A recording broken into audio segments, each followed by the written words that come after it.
দেখছি আমার কাছের মানুষটা ওখানে খুব ভালো জায়গায় ঘুরছে, কোনো ভালো জায়গায় খাচ্ছে, এবার ওটা দেখে আমার মনে হচ্ছে আমি ভালো নেই, এবং ওই কাজটা হয়তো আমি করেছি কিংবা ভবিষ্যতে করব, কিন্তু এই মুহূর্তে দাঁড়িয়ে আমি কেন করতে পারছি না? নন্দিনী, যদি আমি নাই করি সেই কাজটা, তাতেই বা কি এলো গেল? আমার জীবন আমার মতো, তার জীবন তার মতো আমরা ভাবছি না। একদমই ভাবছি না। নিজের জীবনের সুন্দর দিক যেগুলো আছে, সুন্দর পাওয়াগুলো যেরকম আছে, সেটার দিকে না তাকিয়ে খালি মনে হচ্ছে আমারটা কম হচ্ছে, ওরটা বেশি। সোশ্যাল মিডিয়াকে রেসপন্সিবল নিশ্চয়ই করব, তার কারণ সোশ্যাল মিডিয়াতে মানুষ ভালো পোশাকে সব সৌন্দর্যের ডালি নিয়ে সব সময় দাঁড়িয়ে থাকছে, এগিয়ে আসছে। আজকাল লক্ষ্য করি মানুষ রেস্টুরেন্টে খেতে গেলে পরে যে ডিশগুলো অর্ডার করলো সেগুলো যখন সার্ভ করছে, দিয়ে যাচ্ছে, তখন তার ছবি তোলে, সেই ছবিটা পোস্ট করে। কেন?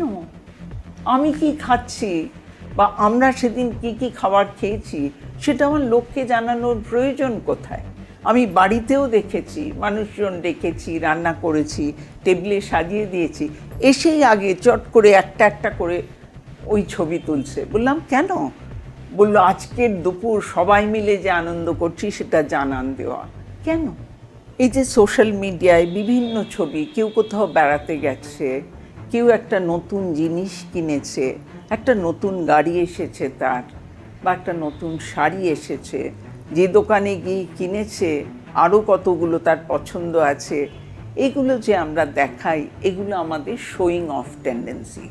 অর্থাৎ আমি এতটা নেওয়ার মতো, কেনার মতো সক্ষম।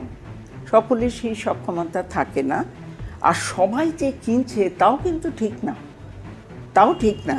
আমি এরকমও দেখেছি বেড়াতে গিয়ে কোনো একটা পাহাড়ি জায়গায় তাদের নিজস্ব বুনটে টুপি, কিন্তু খুব দাম। হাতে তৈরি জিনিস তো খুবই দাম, অনেকেই দেখছেন, কিন্তু এতটাই দাম কিনতে পারা যাচ্ছে না। তার মধ্যে একটি দুটি মেয়ে সেই টুপিটা নিজের মাথায় পরে কিন্তু তার একটা ছবি তুলে নিল, এবং আমি পরে সে ছবি পোস্টেও দেখেছি। টুপিটা কিন্তু কেনেনি, কিন্তু তখনকার মতো মাথায় দিয়ে একটা ছবি তুলেছে। দোকানি সেখানে একটু আপত্তি জানাচ্ছে না, কিন্তু টুপিটা তো তার কেনা হয়নি, লোককে জানান দেওয়া হলো আমি কিন্তু এটা কিনেছি।